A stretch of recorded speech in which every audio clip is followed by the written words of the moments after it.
It is said that the sea speaks more truthfully to one who is about to drown.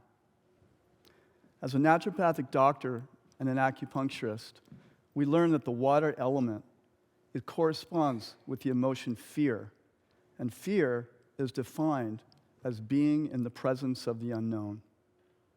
And in that presence, there's the potential for courage, wisdom, power, and humility.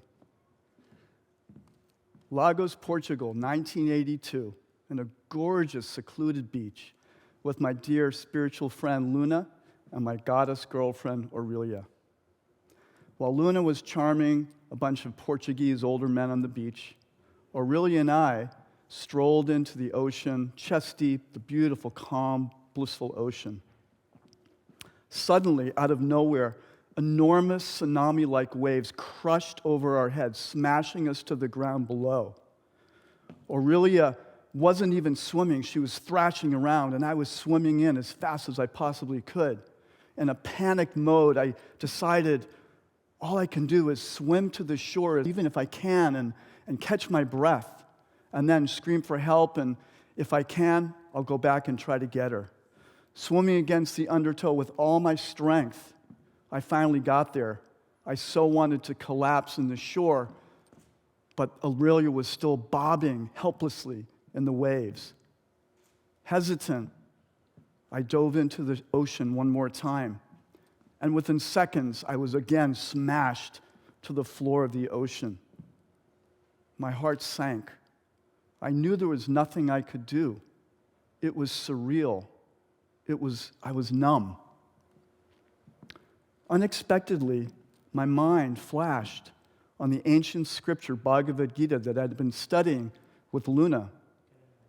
And this scripture describes the amazing warrior Arjuna and his plight of his spiritual evolution, overcoming his greatest fears and fulfilling his dharma or life purpose.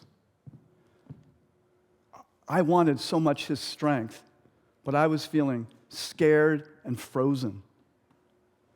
And in that moment, I let go into the abyss of the waves. I went inside, and I dropped into my trembling heart. And from a place I'd never been before, I silently whispered for help. And miraculously, just as quickly as the waves came, the ocean calmed. And without even having a moment to think about what just happened, I swam over to Aurelia, dragged her to shore, and after spitting up some water, she was okay. And she looked at me with those big brown eyes and said, "I never learned how to swim."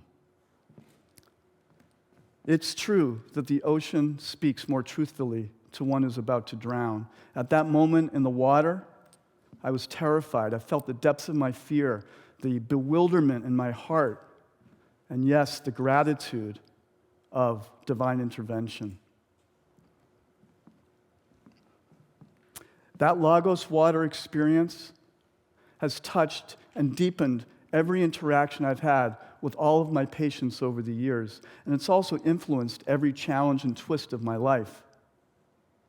Many of you may have had profound transformational experiences. Some of them have probably brought you to your knees. But it's not always necessary to actually have incredibly powerful or miraculous experiences to evolve personally, professionally, or spiritually. But what is important, what is necessary, is to allow yourself to let go in the presence of the unknown, to have the courage to show up every moment in your life, to be wise enough and humble enough to ask for help when you really need it. This world is swimming in an ocean of fear and uncertainty. Never before have we seen such wild and crazy events. But know and have faith without a shadow of a doubt that you are all here. You are all here to bravely flow in the presence of the unknown, to shine your light, to share your gifts, and to be and evolve into the best person you can possibly be.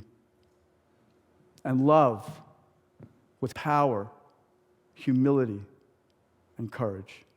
Thank you very much. Namaste.